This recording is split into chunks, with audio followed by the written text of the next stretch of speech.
High বন্ধুরা, তোমরা সবাই দেখো আমাদের ধান রোয়া হয়েছে।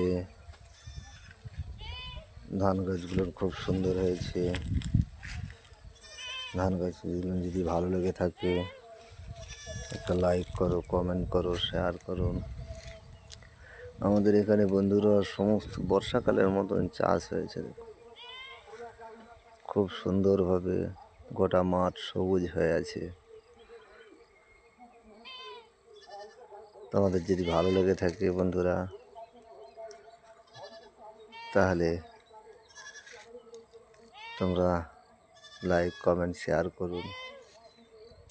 খুব সুন্দর জায়গা আমাদের এখানে। ওই দেখুন দূরে দেখা যাচ্ছে কারেন্টের টাওয়ার, খুব ভালো লাগছে দেখতে। ধান গাছগুলো খুবই সুন্দর হয়েছে বন্ধুরা, দেখুন।